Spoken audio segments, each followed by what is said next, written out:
The circulatory system for kids.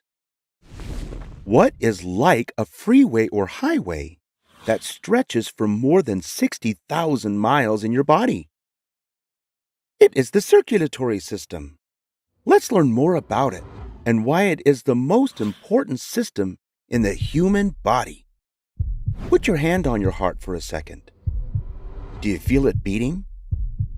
Every time your heart beats, blood is sent all around your body. This is part of the circulatory system.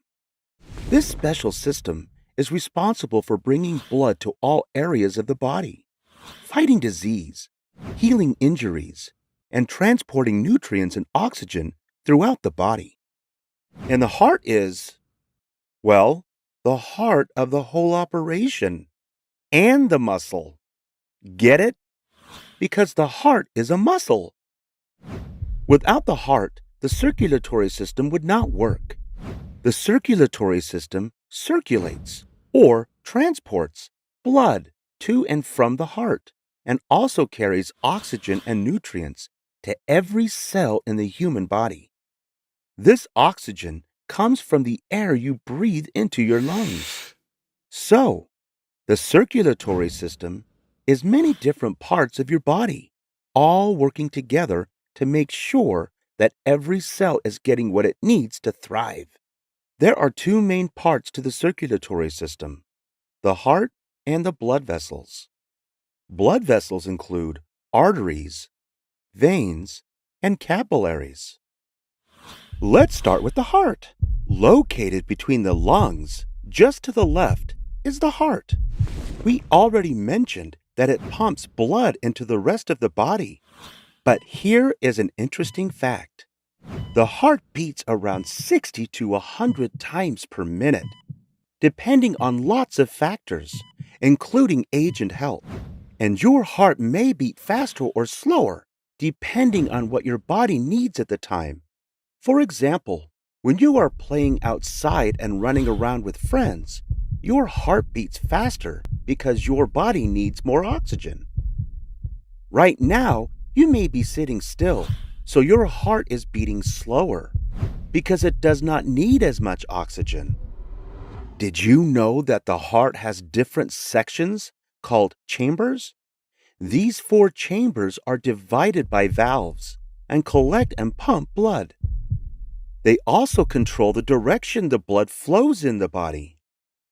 2 of the heart's chambers, called the left and right ventricles, are located in the bottom of the heart and pump blood out.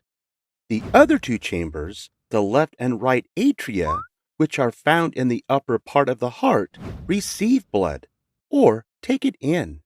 The valves open for the blood to empty from the chambers and then close so that the blood does not flow in the wrong direction. The valves make sure the rest of the body gets the right amount of blood. When you hear the sound of your heart or feel it beat, that is the result of the opening and closing of the valves as your blood pumps through your body. Pretty awesome, right?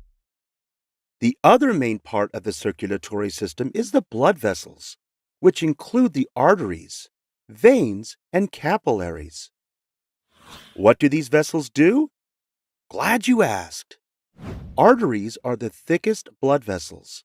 They carry blood away from the heart. This blood is enriched with oxygen as it is sent through the largest artery in the body, called the aorta, and then circulated through the rest of the body. Then, veins carry blood back to the heart. Veins are thin and not as flexible as arteries, but they are larger in diameter. Capillaries are tiny blood vessels that carry blood between the arteries and veins, connecting them together. Here is an interesting fact. Capillaries are so small, they are only about 1 cell thick. They also deliver nutrients and oxygen to all of the body cells. Capillaries also remove carbon dioxide and other waste products from the body. Now that we know how the circulatory system works, let's talk about what's inside your blood.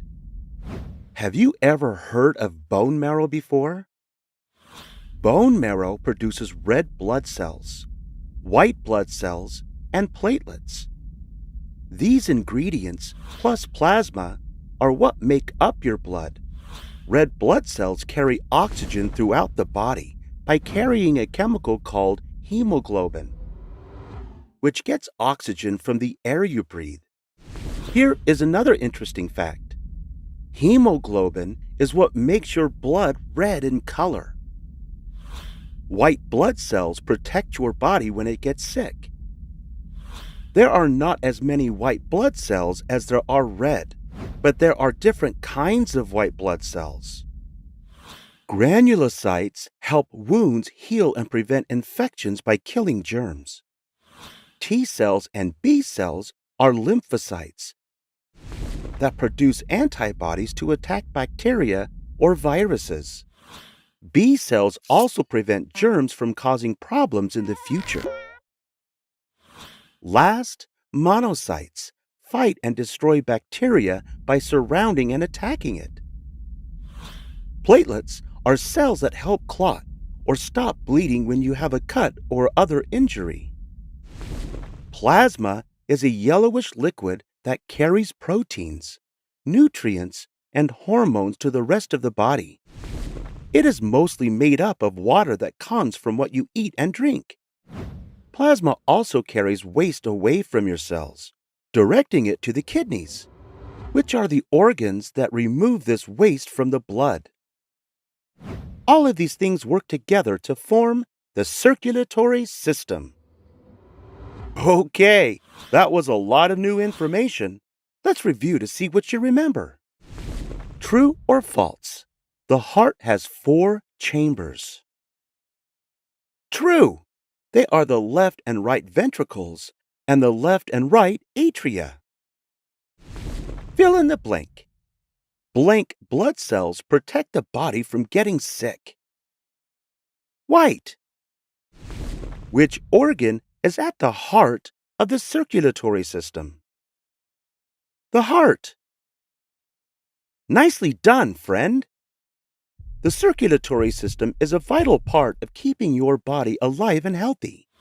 The next time you are taking a swim or running around, remember how your heart and blood vessels are working together to make sure you get the oxygen and nutrients it needs to be strong. Hope you had fun learning with us. Visit us at learnbright.org for thousands of free resources and turnkey solutions for teachers and homeschoolers.